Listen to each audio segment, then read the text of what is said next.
Merci. Merci au comité scientifique de m'avoir invité sur la prise en charge initiale de l'enfant grave avec l'enfant victime de noyade, mes conflits d'intérêts. Alors, en effet, c'est une problématique puisque quand on regarde les données de 2023, on a 1336 noyades en France, c'est 361 décès et on considère que les noyades qui vont aboutir à un décès, c'est environ 27%. On sait qu'on a plus de garçons que de filles et quand on regarde ces chiffres et qu'on se concentre sur la période, parce qu'en fait les noyades on n'en a pas toute l'année, on parle d'épidémie de bronchiolite mais on a des épidémies de noyades aussi et c'est 4 décès par jour en moyenne pendant l'été sur la noyade.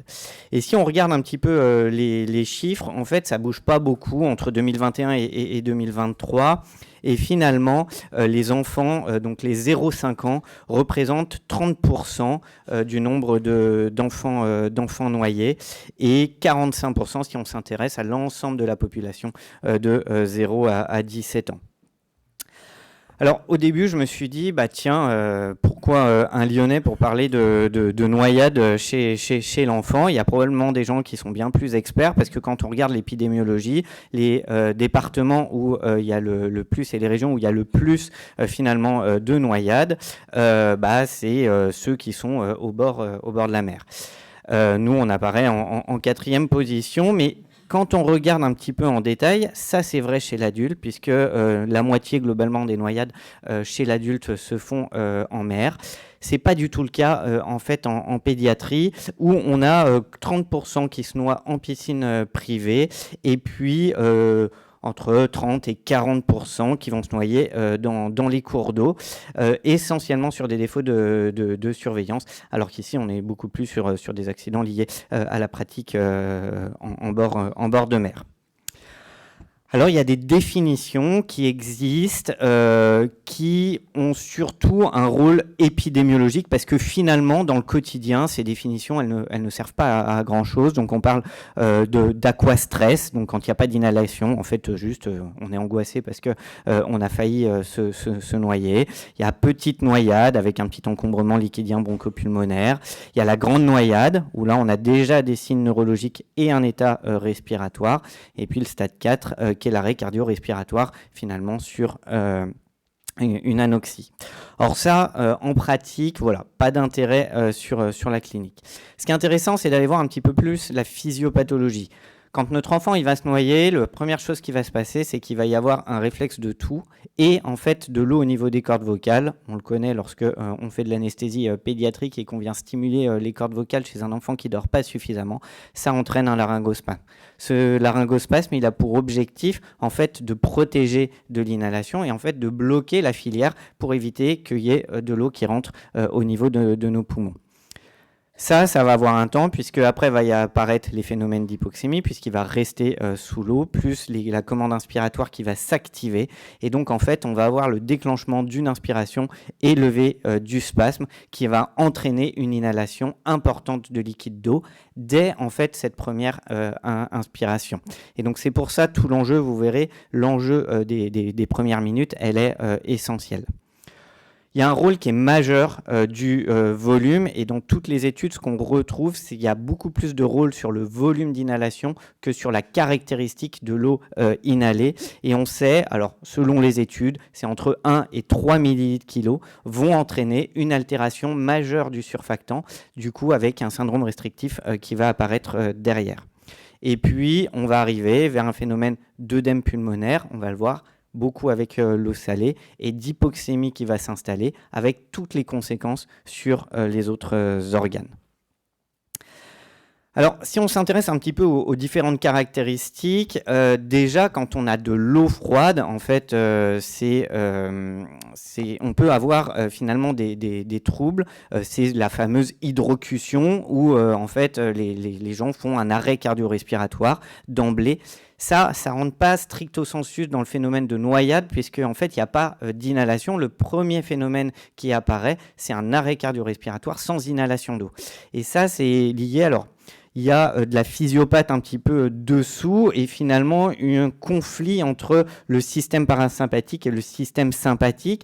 On sait que lorsqu'on plonge la tête dans de l'eau froide, en fait, ça va stimuler le parasympathique. C'est d'ailleurs ce qu'on utilise pour réduire les TPSV chez l'enfant, où on va entraîner une bradycardie réflexe par ce phénomène-là, ce réflexe-là, pour essayer de réduire les TPSV. Donc ça entraîne plutôt une bradycardie avec de l'autre côté le fait que ce soit au niveau de la peau et une activation des récepteurs cutanés, donc un conflit sympathique qui est probablement favorisé par un certain nombre d'autres facteurs que je ne vais pas détailler ici. Donc ça, c'est un petit peu les conséquences de l'eau froide. L'eau douce, on l'a dit, ça va altérer le surfactant. L'eau salée, en fait, va probablement entraîner un œdème alvéolaire qui est un petit peu plus important. Du fait du transfert, on a de l'eau salée, donc avec une charge osmotique qui est très importante, et du coup un appel de cette eau depuis le secteur interstitiel vers le secteur alvéolaire. Voilà. Même si au final, quand on regarde les différentes séries, l'impact de l'eau salée versus l'eau douce a peu de différence. Et enfin, l'eau souillée avec un risque d'infection, on y reviendra un tout petit peu plus tard. Toutes ces conséquences-là, elles vont avoir des conséquences sur l'autre organe, et c'est un peu le parallèle qu'on peut faire finalement avec les autres pathologies, c'est-à-dire qu'on a une lésion initiale, qui va entraîner une cascade de phénomènes. Au niveau pulmonaire, ça va être un œdème, ça va être une évolution vers un SDRA, on va le voir.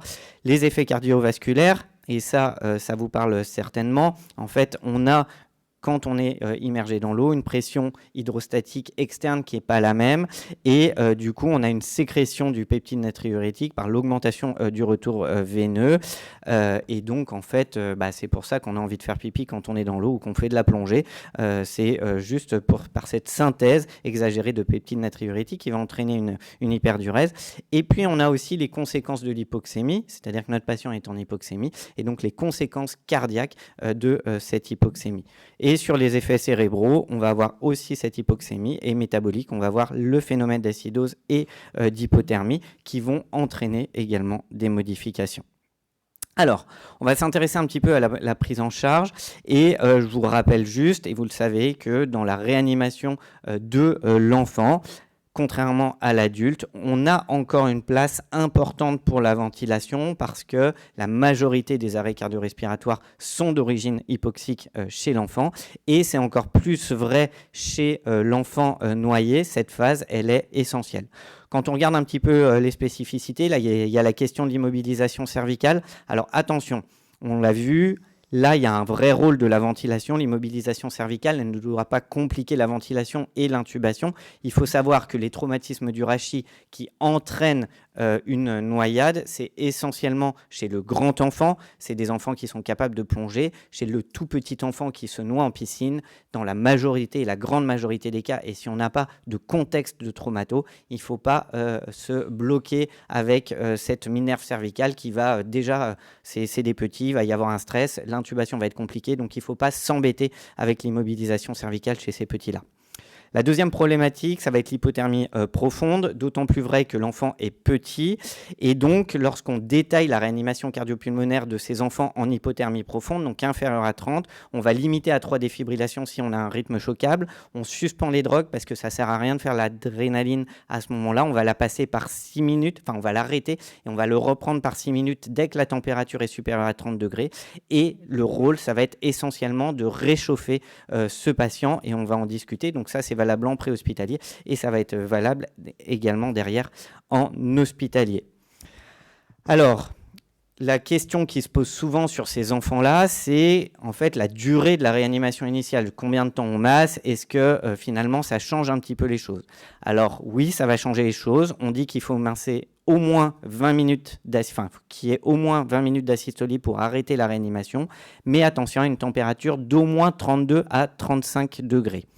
Et ces papiers, ils sont essentiellement liés, on va voir, d'une série danoise, où En fait, le pronostic neurologique, globalement, vous voyez, au-delà de 25 minutes, on n'a que des mauvais outcomes sur les patients. Donc ça, c'est la durée d'inhalation, de submersion dans l'eau, donc qui va rentrer en compte également. Et puis ici, c'est la durée de réanimation où on voit que à partir de 20 minutes et au-delà de 30 minutes, en fait, on n'a que des mauvais outcomes. Donc les deux choses qui vont rentrer en compte, c'est la durée d'immersion, d'accord. On sait qu'au-delà de 25 minutes d'immersion, globalement, le pronostic va être défavorable. Et au-delà de 20 à 30 minutes de réanimation, le pronostic est défavorable. Alors, je vous l'ai dit, c'est une série danoise. Donc, il faut remettre un petit peu le contexte. La température en hiver, elle est de l'ordre de 0 à 8 degrés. Et donc, en fait, ce n'est pas forcément toujours nos profils. Et quand on regarde les profils de patients, donc ça je vous l'ai remis, c'est la durée de submersion, et en fait on a un certain nombre de patients qui vont être, on a la température là qui est significativement différente en hiver, et donc en fait on a des enfants qui sont d'emblée en hypothermie et des enfants qui avaient des températures inférieures à 34. Alors, si on regarde les recommandations de l'ERC sur ECMO et ACR dans le cadre de l'hypothermie, donc bon, on ne va pas parler de l'avalanché, c'est quelque chose de différent. On arrive ici dans ce groupe-là où chez l'adulte on fait des scores de probabilité de survie, et à ce moment-là on peut décider, si ces scores sont plutôt favorables, de faire un réchauffement via l'ECMO, et c'est la question qu'on va se poser en pédiatrie. Alors finalement, en pédiatrie, on a quand même des résultats qui sont pas si bons que ça. Alors dans les études, ça varie, c'est extrêmement variable, de 5 à 36% de survie sur les enfants qui vont être réchauffés sous ECMO. Dans cette étude-là, quand on regarde, donc avalanche, c'est le plus mauvais pronostic. En fait, les enfants qui ont été noyés, ça apparaît de façon non significative, donc avec le même pronostic que les avalanchés, alors que chez l'adulte, et puis d'autres choses sont un petit peu différentes. On retrouve ici une série, c'est une des séries où il y a le plus, qui est le plus favorable, donc avec une survie qui est de l'ordre de 36%. Mais vous voyez en fait que les enfants qui sont en vie, c'est des eaux qui sont de l'ordre de 10 degrés de médiane. Et ça, c'est hyper important. En fait, l'enfant va être en hypothermie que s'il tombe dans de l'eau très très froide, donc c'est valable en hiver. Quand il se noie en piscine ou l'été dans les lacs, dans la mer ou tout ça, en fait on a des eaux qui sont de l'ordre de 20 degrés, et donc du coup c'est plutôt associé à un mauvais pronostic.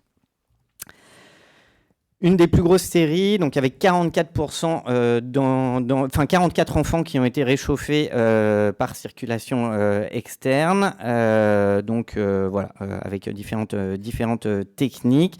Vous voyez quand même que la mortalité est quand même importante. On a essentiellement des enfants qui ont un mauvais pronostic dans ce groupe-là. Alors attention, hein, ils ont essayé d'appareiller avec leurs enfants qui sont réchauffés de façon conventionnelle. C'est pas tout à fait les mêmes profils d'enfants, mais globalement, ce qui ressort un petit peu, on a toujours les mêmes épidémiologies, 3 ans, un ratio plutôt en faveur des garçons. Et en fait, ici, on a quand même dans ce groupe-là des enfants qui arrivaient avec un pouls, dans ce groupe-là des enfants qui arrivaient sans pouls, et c'est essentiellement tous les enfants arrivaient sans pouls.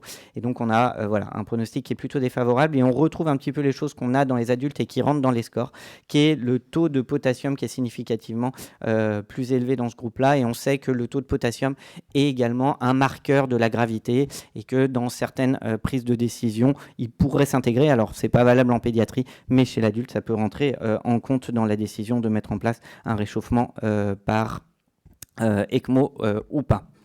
Alors, dans la décision pour mettre une ECMO, il faut que ce soit un contexte de réanimation prolongée, mais en contexte d'hypothermie. Et je vous l'ai dit, si l'hypothermie, elle précède l'hypoxémie, et ça, c'est hyper important. Donc, c'est-à-dire une noyade vraiment en eau extrêmement froide. Si en fait l'enfant devient hypotherme parce qu'il est noyé, en fait, on n'a pas de bénéfice à cette hypothermie.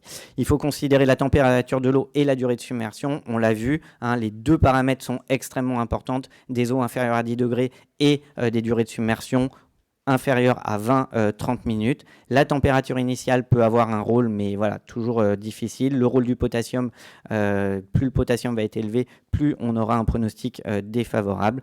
Et les mécanismes pourraient être un petit peu différents de chez l'enfant. C'est ce qui est discuté sur ces phénomènes de noyade précédés d'hypothermie. Alors si on détaille un petit peu, on s'éloigne un petit peu du côté j'ai réchauffé sous ECMO, les stades 1 et 2, donc bon, l'aquastress et puis l'enfant qui a présenté, qui a bu la tasse globalement.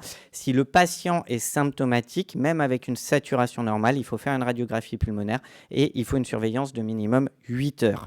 Ce qu'on va surveiller, c'est les signes respiratoires et signes neurologiques. Un enfant qui devient somnolent, qui s'endort facilement, c'est un signe d'alerte. Attention, on casse les mythes, la noyade sèche, comme on en entend parler, n'existe pas. D'accord ? La noyade sèche, c'est la noyade où il y a des signes qui apparaissent d'un seul coup, quelques heures après que l'enfant soit noyé. C'est pas vrai, ça n'existe pas. D'accord ? Tous les signes apparaissent dans l'heure qui suivent ou dans les 8 heures qui suivent. On a déjà des signes de gravité qui vont apparaître. Donc en fait, c'est pour ça qu'on recommande de les surveiller au bout de 8 heures. Au-delà de 8 heures, il n'y a aucun risque pour les enfants. Et dans tous les cas, si les enfants présentent des signes de gravité, ils apparaîtront dès la première heure. Sur les enfants qui vont avoir une détresse respiratoire, si le patient est conscient, il y a une place pour le support ventilatoire non invasif, VNI haut débit nasal. Il faut savoir que chez ces enfants qui ont un SDRA, il y en a 20% qui vont évoluer, sur ces enfants qui sont noyés, il y a 20% d'évolution vers des syndromes de détresse respiratoire aiguë. Je ne vais pas détailler ici, il faut les prendre en charge selon les recommandations du PALIC 2, donc publiées l'année dernière avec les mêmes niveaux de PEP. Il n'y a pas de spécificité sur la prise en charge de ces SDRA noyés. Très souvent, en plus, ce sont des SDRA très homogènes par déplétion en surfactants. Et donc, en fait, il n'y a pas de grande spécificité là-dessus. La question qui se pose, c'est l'antibiothérapie prophylactique et ou probabiliste. Alors, il n'y a pas d'indication à une antibiothérapie prophylactique en dehors des eaux contaminées et eaux usées. On a vu que ça avait fait un peu de débat cet été lors de nos JO. Voilà, mais c'est vraiment des eaux contaminées définies comme des eaux usées. Il y a différents papiers, donc voilà, une présentation au Congrès de la SPA en 2014 qui retrouvait 66% de germes sensibles à l'augmentin. Et en fait, on a quand même 30% du coup des germes qui ne vont pas être sensibles à l'augmentin, comme l'Aeromonas hydrophila ou des chromobacterium qui vont être résistants aux bêta-lactamines. Et quand on regarde un petit peu les séries, donc il n'y a pas beaucoup de choses sur les antibiothérapies chez les noyés. La plus grosse série, c'est celle-là. C'est une population pédiatrique de noyés aux États-Unis, et en fait ils ont comparé ceux qui mettaient des antibiotiques globalement d'emblée de façon prophylactique et ceux qui les mettaient une fois que la culture et des signes étaient apparus. Donc il faut savoir que sur l'ensemble des enfants qui ont été prélevés, il y a seulement 27% de culture positive, et en fait il n'y avait pas de différence de mortalité chez ces enfants-là, essentiellement de la noyade en eau douce. Et quand on regarde un papier donc sur des adultes en Martinique noyés en eau de mer, c'est exactement le même message. Pas d'indication à mettre une antibiothérapie probabiliste. On prélève ces patients et en fonction de l'évolution de ces patients, on va les traiter. Vous avez vu, sinon dans un cas sur 3, vous allez mettre de l'augmentin en général qui ne va pas permettre de traiter ces bactéries. Alors, notre patient, il a récupéré un rythme cardiaque. Finalement, en fait, il n'y a pas de spécificité. C'est la même chose qu'un ACR hors noyade. Donc, je vous invite à suivre les recommandations. Les mêmes questions sur le support hémodynamique, respiratoire, la normothermie contrôlée et la gestion des axos dont on a déjà largement parlé. Qu'est-ce qui va faire le pronostic neurologique ? En fait, on revient exactement sur la même chose en réduisant un petit peu les ranges. Donc ici, c'est une durée de noyade supérieure, de submersion supérieure à 5 minutes. C'est un début de la réanimation au-delà de 10 minutes. Et dans ce papier-là, c'est extrêmement intéressant. C'est une étude où ils se sont intéressés au pronostic. Et en fait, il n'y avait pas de différence sur le devenir lorsque la réanimation était débutée par des gens professionnels versus des gens non professionnels. Et c'est pour ça qu'il y a une large place à la formation aux gestes d'urgence dès le collège et tout ça, parce que c'est vraiment dans ce contexte-là où il y a un intérêt majeur à débuter le plus rapidement possible les manœuvres de réanimation. Et puis là, ils ont fixé à 25 minutes la durée, l'âge supérieur à 14 ans, le Glasgow inférieur à 5, la persistance d'apnée et le pH inférieur à 7,10. On pourrait rentrer également le potassium. Malheureusement, une partie de ces enfants vont évoluer vers la mort cérébrale, pourra se discuter un PMO. Très souvent, il y a un obstacle médico-légal, donc il faudra faire lever dans ce contexte-là. Et puis sinon, on va arriver vers les comas anoxiques, sur lequel il y a une évaluation du pronostic qui est multimodale, qui se fait entre J2 et J7. Essentiellement sur la clinique, sur l'électrophysiologique avec des EEG qu'il faudra renouveler. Les potentiels évoqués somesthésiques entre J2 et J5, notamment avec l'abolition de l'onde N20 qui est de mauvais pronostic. L'IRM qu'on fera entre J3 et J7, cette fenêtre, elle est extrêmement importante. Donc, on va rechercher des hypersignaux T2 au niveau des zones fonctionnelles du cerveau. Et attention à la pseudonormalisation entre J7 et J15, où on peut avoir des IRM qui sont pseudo-normales chez ces enfants-là. Et donc, il faudra les renouveler si on est dans la fenêtre entre J7 et J15. Les autres, les biomarqueurs et puis les PEA cognitifs sont peu évalués chez l'enfant. Il va être difficile de prendre une décision sur cela, alors que l'ensemble EEG, PES, IRM cérébral permettent de prendre des décisions, et ça sera peut-être à l'avenir des patients éligibles au M3. Je termine par là, la prévention, elle est essentielle. Il y a eu plein de campagnes. Les noyades sont silencieuses. Il ne faut pas croire qu'un enfant, il va crier avant de se noyer. On invite à délaisser les téléphones portables parce qu'il y a une recrudescence de noyades du fait que les parents sont sur les téléphones portables pendant que les enfants se baignent, et que du coup, il y en a de plus. En conclusion, donc on a un phénomène un peu épidémique. C'est pas très fréquent, mais c'est fréquent plutôt l'été. C'est un ACR hypoxique, donc une place majeure à la ventilation. Les facteurs pronostiques, donc c'est l'hypothermie si elle survient avant l'hypoxémie. La place de l'ECMO, elle doit être discutée au cas par cas. Pas d'antibiothérapie probabiliste, et l'évaluation du coma anoxique entre J2 et J7. Je vous remercie pour votre attention.